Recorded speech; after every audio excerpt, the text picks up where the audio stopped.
पंचायत स्तर पे हमारा कार्यालय सक्रिय रहता है तो जो बेसिक चीज ज़रूरतें हैं वो पंचायत स्तर पर ही निष्पादित हो जाती हैं। उनके आवेदनों का निस्तारण पंचायत स्तर पे होने से बहुत ही ज़्यादा सहूलियत होती है।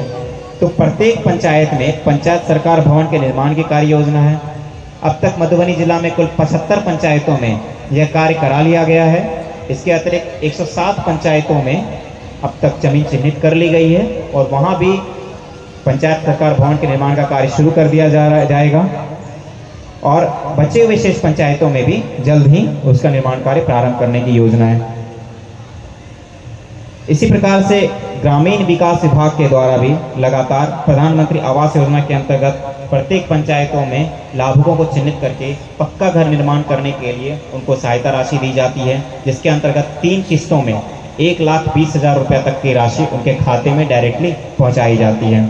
इस योजना के अंतर्गत मधुबनी जिला में अब तक कुल 1,84,000 परिवारों को चिन्हित किया गया और उनके खाते में राशि दी गई और इतने परिवारों ने अपना आवास निर्माण कार्य पूर्ण कराया है।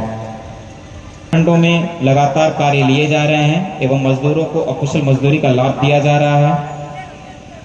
मधुबनी जिला में अब तक कुल इस वित्तीय वर्ष में 34 लाख मानव दिवस का सृजन किया गया है। अंधराथाड़ी प्रखंड में भी अब तक कुल 4,863 लाभुकों को अकुशल मजदूरी का लाभ दिया गया है। और इन चारों पंचायतों की बात करें तो ननौर पंचायत में 101, डुमरा पंचायत में 122, हरड़ी पंचायत में 267, जलसैंण पंचायत में 460 एवं गौर आंध्रा पंचायत में 267, कुल 1217 मजदूरों को अकुशल मजदूरी का लाभ इस वित्तीय वर्ष में दिया गया है। इसी प्रकार से सारे लोग इस बात से पूरी तरह से अवगत होंगे।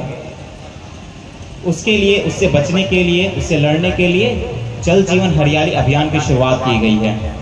हम लोग सभी जान रहे हैं कि लगातार जो भूगर्भ का जल स्तर है वो लगातार नीचे चला जा रहा है और जो पानी की उपलब्धता है उसमें लगातार घटोत्तरी हो रही है। आने वाले समय में यह समस्या और भी ज़्यादा गंभीर होने वाली है और जलवायु परिवर्तन की जो समस्या है उस बात से भी गांव-गांव तक के भी लोगों को धीरे धीरे उनको समस्या का सामना करना पड़ रहा है। तो इन सभी समस्या से निपटने के लिए और जो पानी हमारे पास उपलब्ध है उसका समुचित संरक्षण के लिए और जो इतना उपलब्ध है उसको बेहतर तरीके से इस्तेमाल करने के लिए ज़रूरी है कि हम लोग जागरूक होकर इसमें प्रयास करें। और इसी कार्यक्रम के अंतर्गत जल जीवन और इसके अंतर्गत अलग अलग विभागों के द्वारा जल संचयन संरचनाओं का निर्माण कराया जा रहा है। इन 5 पंचायतों की अगर बात करें तो मनरेगा के अंतर्गत इन 5 पंचायतों में भी 9 सार्वजनिक तालाबों एवं पइनों का जीर्णोद्धार कराया गया है। मनरेगा एवं लोक स्वास्थ्य अभियंत्रण विभाग के द्वारा कुल 38 जगह पे कुओं का जीर्णोद्धार कराया गया है एवं उनके किनारे सोख्ता का भी निर्माण कराया गया है। 9 नए तालाबों का निर्माण भी कराया गया है। शिक्षा विभाग के द्वारा छत वर्षा जल संचयन संरचनाओं का भी निर्माण कराया गया है।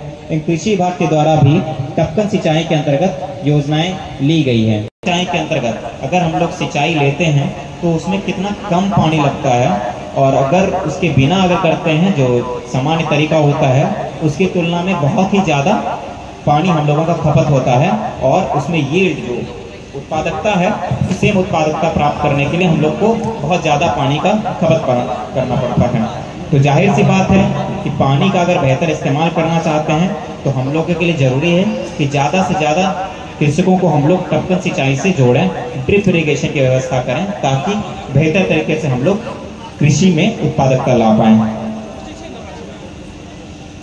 इसी प्रकार से ग्रामीण विकास विभाग की एक अन्य योजना जो बहुत ही महत्वाकांक्षी योजना है लोहिया स्वच्छ बिहार अभियान।